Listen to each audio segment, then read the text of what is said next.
I'm Claudia Lash. One type of technique that I use in several of my quilts is what I call embellished applique or fancy stitches applique. I really don't have a great name for it, but it's a great fun way to use fancy stitches from your sewing machine on your applique. Here are some examples. This is autumnal equiblocks, so it's all leaves, and every piece that you cut out from a fabric gets used somewhere in the quilt. Over here, I have one of the quilts from the butterfly collection. The butterfly collection can make placemats and wall hangings, so I just hung up one. This is half of the quilt that I call Rush Hour. And these are quilts that are called Hearts for You. I wanted to show these for examples to give you an idea of what the class, if I do a class, what the class is about, or what if you do the get one of these patterns, then you will kind of have an idea of what you need to have, what you'll use as you're making this type of quilt. So for these kind of quilts, if you're going to come to a embellished applique class, or if you're thinking about buying the pattern and making a quilt, this is some of the things that you're going to need. You're going to need the pattern, of course. You're also going to need to have on hand some good lightweight, I'm gonna move it over here, lightweight steam-a-seam. I like light steam-a-seam too, and it's paperback fusible web. And I get it in a big box because I use a lot of it. But you can find it at many different stores. And what you're going to need is probably, I think it says on the pattern, maybe a yard to 2 yards of that.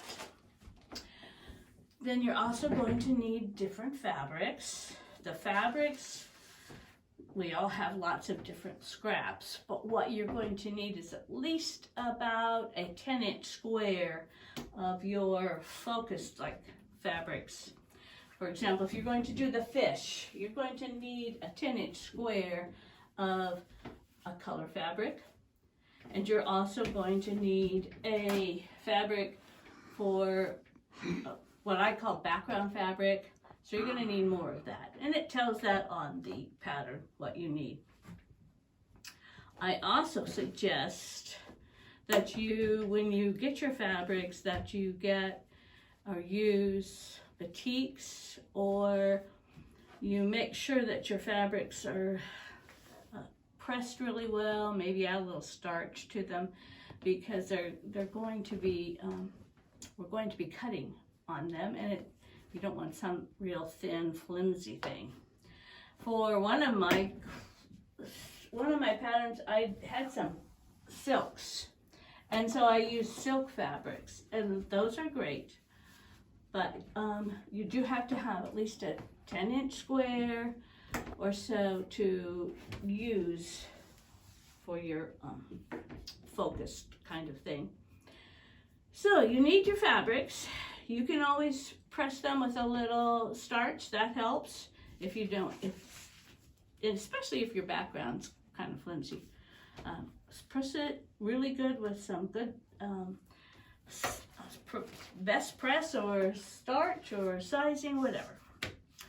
All right, then you're also going to need some stabilizer. And there's lots of different stabilizers on the market. You want a lightweight tearaway, something that you can just pull off easily. There are also stabilizers now that are, these kind I think you can leave in. This is Ricky Tim's stable stuff. You can leave it in, and it's lightweight enough it's not going to hurt. I usually tear them away, or at least tear away the biggest part of them. So you're also going to need some good scissors. These are my regular fabric scissors. These are my paper scissors. You might need paper scissors if you're cutting your paperback fusible web. So when you come to class, it's a good idea to have your squares already cut, and the squares are explained in the workshop page, what you need to have when you come to class. You also will need to have some good cutting scissors for fabric. I particularly like these. These are Karen K. Buckley scissors. They're serrated, and so they're very sharp, and they do a great job. You do have to do some cutting in the class, and so I suggest that you have really good cutting scissors. Then you're going to need your sewing machine, and your sewing machine needs to be the type, if you want to do the stitching with the machine you bring to class, you're going to have to make sure that it's not just a straight stitch machine. Your machine needs to be able to make like a zigzag stitch. And so for our stitching in class, we will use a open-toed needle. And every machine is a little bit different, but this is the one that goes with my Bernina. And I love it. It works well.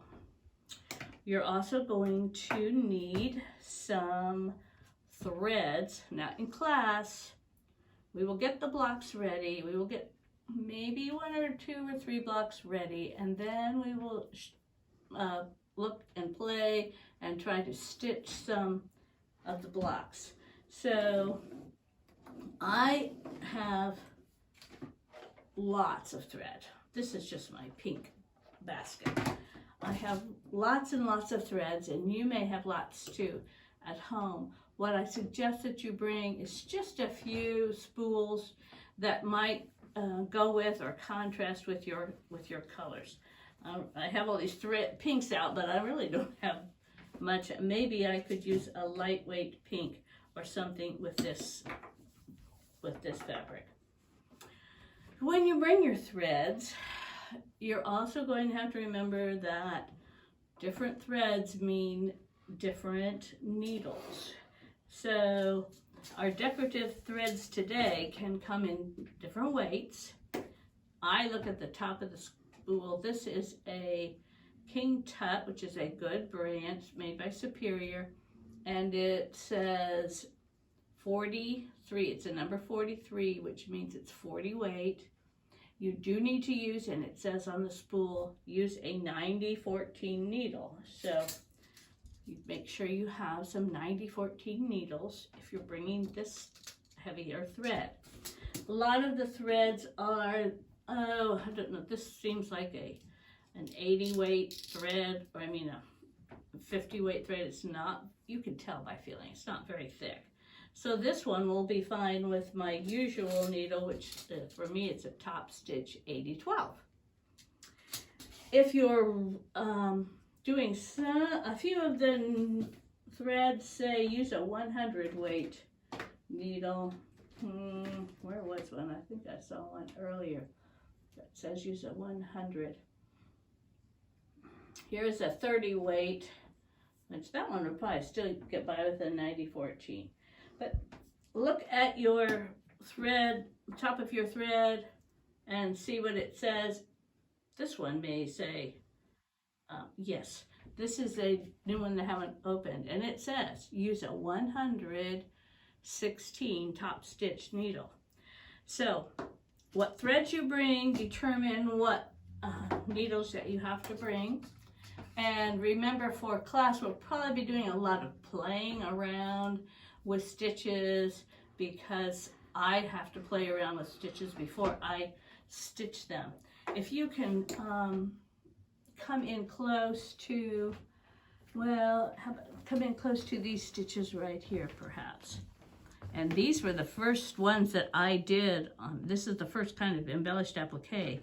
As you do more and more, you can get even more here are some stitches that, oh, I'm sorry. Can you look on this too? Here are some even more complicated, I guess, stitches. And it depends on what you're sewing, which stitches you use. We'll talk about that in class. And it means also that you have to do a little bit of practicing. I always bring or I would suggest that you bring a scrap piece of fabric with maybe a stabilizer you can put underneath so that you can practice before you sew. For the bobbin, a thinner thread is fine. So this is called bottom line, but you can use a regular cotton thread that's a thinner thread will be fine because you don't want the bobbin to show. So I think that's it. Oh, nope, it's not. You will need to have, or one thing that I show you how to use is what I call them easy thread or needles, but I guess Fons and Porter calls them self-threading needles. I keep mine right close at hand, and I've showed this before several times when I stitch, but it's a needle that has a cut right in the top of it so that you can use it for pulling threads through to the back of your work, and then you can knock them off. So if you have some of those, bring one or two, and if not, you can always use mine. I'll make sure and bring some. So that's everything you need for, everything to think about as you get ready to make your own quilt, or if you're going to the Embellished Appliqué class.